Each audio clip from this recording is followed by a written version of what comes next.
Top Gun 3 is officially in the works, but we don't know when Maverick will be back in action. Paramount confirmed the sequel is being developed in January 2024, with Aaron Kruger, who co-wrote Top Gun Maverick, working on the script. It looks like director Joseph Kosinski will return too. But producer Jerry Bruckheimer thinks we might be waiting a while since Tom Cruise is tied up with other projects. He mentioned to Screen Rant, "We have a story that Joe Kosinski came up with, and Tom really likes it, so we're developing it. But who knows when it'll get made, since Tom is super busy. He's working on Mission Impossible right now, plus he has another project after that. Hopefully we'll get a script he loves, and we can get back in the cockpit." So, while we wait, let's dive into everything you need to know about Top Gun 3. Top Gun 3 is officially in the works, but Paramount hasn't set a release date yet. Let's hope we don't have to wait another 36 years, especially since Tom Cruise would be 89 by then, though knowing him, he'd probably still be doing stunts. As Jerry Bruckheimer mentioned, Cruise might be too busy right now to jump back into Top Gun. The sequel took about a year to film, so even if production kicks off this year, we might not see it until at least 2026. We'll keep you posted as more news comes in. Tom Cruise will definitely return as Pete Maverick Mitchell, though he might have a smaller role while Miles Teller's Bradley Rooster Bradshaw takes the lead. Teller has already shown interest in coming back, saying in July 2022 that he's had some chats with Cruise about it. Glenn Powell also confirmed he'll be back as Jake Hangman Sarrazin shortly after the movie was announced in January 2024. As for the rest of the cast, it's unclear who else will return. Jennifer Connelly could come back as Penny now that Maverick's relationship with her has rekindled, especially if the story explores his transition to civilian life and stepfatherhood. We might also see more from the new generation of Top Gun pilots, like Louis Pullman as Robert Bob Floyd and Monica Barbero as Natasha Phoenix Trace.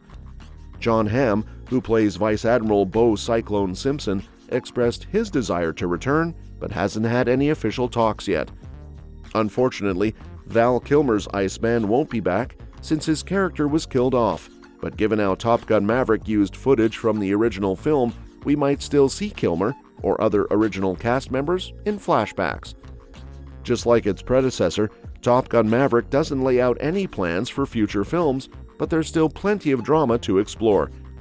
In the sequel, Maverick Mitchell comes back to Top Gun to train a group of pilots for a high-stakes mission, taking out a uranium plant in a tough-to-reach location. After a lot of back and forth, Maverick ends up leading the team, which includes Rooster Bradshaw, the son of his late best friend, Goose. The main tension arises from the rocky relationship between Maverick and Rooster, but don't worry, they make amends by the end. The pilots pull off the mission without any casualties, and Maverick gets a happy reunion with his love interest, Penny, played by Jennifer Connelly, riding off into the sunset together. That said, there's no clear way to bring Maverick back for a third film. A repeat of Maverick's plot where he trains another batch of recruits seems unlikely.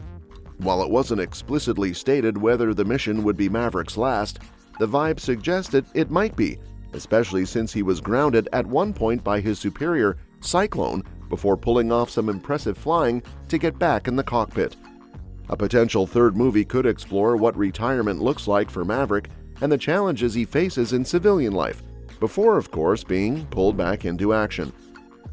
On the flip side, Top Gun 3 really needs to dive into the Maverick and Rooster storyline that Top Gun Maverick kind of brushed aside. While it seems like the sequel should move on from their dynamic, it's not that simple. The sequel focused heavily on Maverick's grief and guilt over Goose's death, and how his relationship with Rooster helped him process that. However, it totally overlooked a crucial connection between them. They both share the same formative wound. Maverick and Rooster both had heroic fighter pilot dads they wanted to emulate, even if that desire was a bit doomed. Surprisingly, Maverick never brought this up while trying to empathize with Rooster. In Top Gun 3, it's essential for them to talk about this shared experience and how it has shaped their paths. Rooster will likely return since even though characters like Glenn Powell's Hangman and Monica Barbero's Phoenix were fan favorites, Teller's Rooster was really the heart of Maverick. Rooster's character tied Maverick's story to the original film, constantly reminding him of his greatest mistake while gearing up for a risky mission. It was a smart choice, but it's strange that Maverick and Rooster didn't bond over their shared past. After all, Maverick expressed how much he wanted to honor his father's legacy in the first movie, and Rooster is feeling that same pressure decades later. So, it's high time they explored that connection in the next film. Moreover, Rooster and Hangman nearly come to blows when Hangman finds out about Goose and Maverick flying together years ago, yet Maverick's own father is never mentioned. Goose, as Maverick's late wingman, was a skilled pilot whose tragic death still hangs over the story. Maverick himself grappled with his father's legendary but risky flying, arguably contributing to Goose's demise by trying to live up to that same legacy. Similarly, Rooster's overly cautious approach puts his fellow pilots at risk, showing how both characters are burdened by their father's legacies. It's surprising that neither Maverick nor Rooster acknowledged this connection throughout Top Gun Maverick. They effectively keep it hidden, despite the shared struggles they face. Now, with Rooster and Maverick having forged a friendship rather than being at odds, Top Gun 3 has a great opportunity to explore this dynamic. The story needs to give them the chance to recognize their common ground, just like Maverick and Iceman did at the end of the original film. It's about time they address how much their pasts shaped who they are. If Maverick and Rooster were to really emphasize their similarities, it could set the stage for Rooster to step into Maverick's shoes as the new test pilot, while Maverick stays on as an instructor at Top Gun. Given that Top Gun Maverick already wrapped up Maverick's story beautifully, it makes sense for him to retire, and Rooster is the perfect candidate to take over. Now, we know it'd be a tall order for Teller to fill Cruise's shoes, since Tom's previous franchises never really swapped out the lead. But Rooster's backstory positions him well to become the new face of the franchise. If Maverick were to point out their shared experiences while training Rooster, it could deepen their bond and add an exciting twist. Plus, this storyline would allow them to confront the lingering shadows of their fathers, which both films hint at but never fully explore.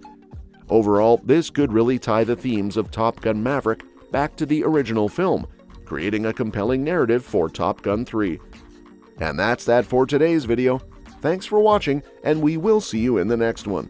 Your suggestions for future videos are always welcome in the comments below. So, what do you think about the potential direction for Top Gun 3? How do you see Maverick and Rooster's relationship evolving? Don't forget to like, share, and subscribe to stay in the loop, and feel free to share your thoughts about this video in the comments.